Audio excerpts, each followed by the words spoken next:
Hi, I'm Ariana, And I'm Samuel. and welcome to Crowncast 6.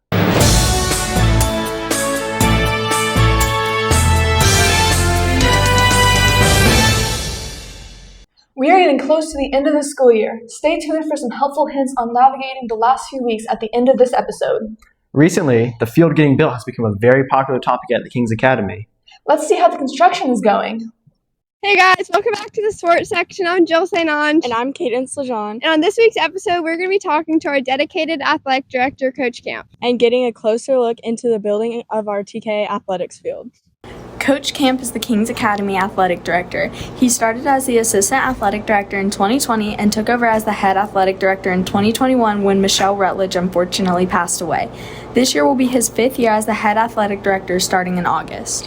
He is the head coach of the varsity girls basketball team, and starting in the fall, will be assisting his wife in coaching middle school girls volleyball. So what advice do you have for some of our student athletes? There's two things that I think about there. Number one is be a good teammate. If you're selected to be be a part of one of our teams here at Kings, I would encourage you to be a good teammate. And that means showing up to all the practices and the games. You have a role. Every player has a role on the team, and you're needed. And so we want you to be at your practices and be at your games and be there to support your team. And the second thing is to be an encourager. There's no place for jealousy or selfishness on a team. A team can't be successful if you have those things. So it's great, at practice we want to get together, we want to push each other to be better and compete. But then when it comes game time, realize we're all on the same team, we're all pulling for each other, we all want to see each other do well and succeed. And I think if we can do that, our team will be successful. So, Coach, how has our athletics program changed over the years? I think the biggest change has been the number of activities and sports that we offer that I've seen. Also, obviously, the number of kids, the number of teams that we have now. Those certainly that's been a big change. And then also the facilities that we have available that are in use now. Either one or two things, like I said, with the kids or teams, see either been a big increase or a significant change and step up in the facilities that we have available. So how many phases of the Hopewell facility are there, and what should be the outcome? To my knowledge right now, there are about 4 phases that we're looking at. The first phase was for us to go in and clear the land to grade out for the field, to get a road built back from the building back to where the stadium is going to be, then to put turf down and to put lights up. That was phase 1. Phase 2, I hear we're working on right now, and that is to get bleachers in over at the stadium, also to have bathrooms and a concession stand and hopefully a press box. That's all part of phase 2. And then later on, the hope is that we'll be able to, the track is going to be graded, and then we'll hope to finish the track off for phase 3. So we can have track meets over there eventually. And then something to your liking, hopefully down the road we're looking at tennis courts over there as well. That's phase 4. So obviously there's probably other things that will be done in addition to that, but those are the things I'm aware of right now. Only a few more weeks left to school. So make sure to check out the athletics calendar and come and support your Knights. See y'all next time, and back to the desk. So, Ariana, did you hear about Katy Perry's recent trip into space? No. Well, luckily for you, I did. So apparently, Katy Perry and a group of Earth's best women were gathered by billionaire Jeff Bezos to take a quick 30-minute trip into space. Many were saying this was fitting for Perry after her last album, 143, was dubbed otherworldly after having no appeal to human ears. After about 30 minutes above us, Katy Perry returned home saying she felt closer to woman. Glad me and Katy Perry relate to something, am I right? Anyway, you could say that she went off like a firework into space. Okay, let's move on. As a Christian in America, we know what life is like here. But there are Christians who live in other countries with different lifestyles. This week, our Bible team interviewed a few people about what living on mission outside the country was like. As well, a few of our students went on mission trips over this past spring break. Hey guys, I'm your host Olivia for this episode of Crowncast, your special feature host. I'm going to be interviewing TK students about their mission trips over spring break.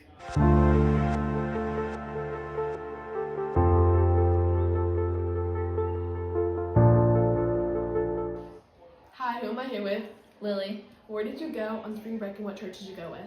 I went to Honduras to the First Baptist Church of Woodstock. How was it like sharing the gospel outside your comfort zone in a different country? It's a very different experience. I haven't actually gone out and shared the gospel with a ton of people like I did in Honduras. before in the United States, and so it was really cool to just show people like what my story is and how that ties into the gospel. So it was really cool, and I really enjoyed it. What effect did that have on you?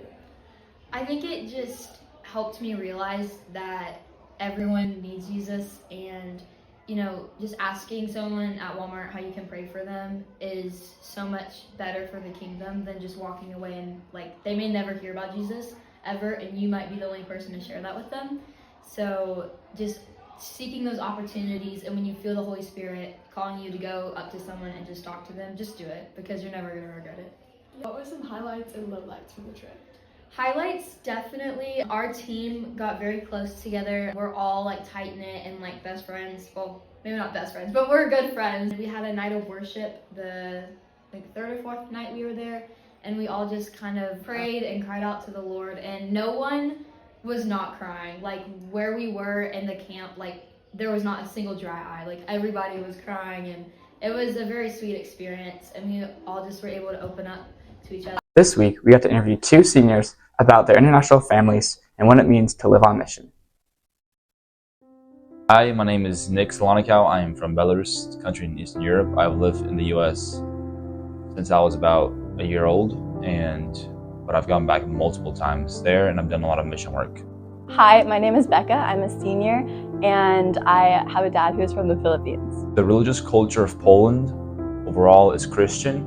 They are more Catholic Christians, but they are Christian, so it's a lot easier to talk to them about Christ. I spent a collective of a month and a half in Poland serving orphans from Ukraine that were refugees. Their orphanage was moved from the front lines to safety. The question often came up, and it was, why me and not them? Why do I have a good family? Why do I have loving parents? Why do I have a safe home and they don't? During my time there, you hear a lot of stories, a lot of sad stories. One of the stories that I witnessed was a mother called her child Bear, and it was like, I wish I never had you. And when I was hearing that story, I couldn't really say anything back to him because I don't have the experience or anything just to even tell him anything. So I would actually love to do mission work in the Philippines. I think that it'd be a really cool experience just to share what I know about Christianity and about my God and the God that I serve to help influence them. I think that a lot of the resources that we have here could really just help them and bring them to the Lord, and to just really show them the love of Christ. That's something that I would be really passionate about doing. The realization came that why I'm there is to see what the state of the world actually is, and to realize that, hey, I live in a great country and I need to be able to use all the resources that I have to glorify God. And that's why I keep doing what I do. That's why I try to live my life for Christ and to glorify Him in my everyday life. Well done, team. Your insight really helped me realize that a lot of people have different lifestyles than we do. Coming back to our own lives, finals are approaching fast, so students, make sure to keep all your old notes so that you can prepare and study to the fullest. King's Academy Nights. This school year is coming to a close. Just as you know, finals are just around the corner. Now, how are we ever going to prepare for them? Here are some tips from Mr. Fox. Hey, I wanted to make sure that we offer some good study tips. So before we start, here's some basic tips that can help anyone. Start by prioritizing your sleep. Your brain needs to rest to make sure you can retain the info. Don't hesitate to ask your teacher for help or advice. They're here for you. You can also fuel up with healthy snacks to keep your mind sharp. And finally, prep the night before. Pack your bag of materials so your morning is stress-free and focused. Now, let's hear somebody else's ideas. This is Mr. Fox. Go get them. Personally, if it's like an easy test, I usually use what the teacher gives me. And for a extremely hard test, I like to write my note cards in blue ink and write in cursive because studies show that makes my brain remember it better. So I use quizzes mostly for most of my classes. For SAT and ACT, I use their provided study methods. I typically like to rewrite some of my notes too, especially after classes. One study method that I like to use is actually ChatGPT. And before you freak out on me and think that that's crazy and we shouldn't be using ChatGPT, remember that ChatGPT is a tool and it depends on how you're using it. What I like to do is take pictures of my notes. You can upload them as PDFs straight into ChatGPT. And from there, you can ask it to quiz you specifically on what we took notes on in class. And it'll use your notes to form the quiz. And then after that, you can ask about the answers you got wrong, and it'll explain it to you an infinite amount of times without ever getting frustrated at you. We hope that you feel a bit more prepared and that you will get to put some of those study tips to use. In other news, Kings is hosting multiple summer camps that we would love for you to try out for all different ages and interests. Please make sure to sign up for the ones that could interest you. TKA College Signing Day is April 24th at 1:30 p.m. in the lower school gym. This is where some of our best athletes from various different sports will be signing to continue their skills at the collegiate level. Come cheer on your friends as they commit to play in college. Finally, Junior-Senior Prom is Saturday, April 26th at 7 to 10:30 p.m. at the Venue 92 in Woodstock. Time is running out, so make sure you have your tickets. Back to our host crew. AV Club. My name is Jacob Davenport. My favorite part about men's volleyball was winning, because we're goated. Did you have fun winning? I had so much fun. It was so fun. I didn't receive a trophy, but I got $12.50. Are you kidding me? Yeah, $100 split between 8 people. Thanks for joining us for this episode of Crowncast. And we'll see you next time.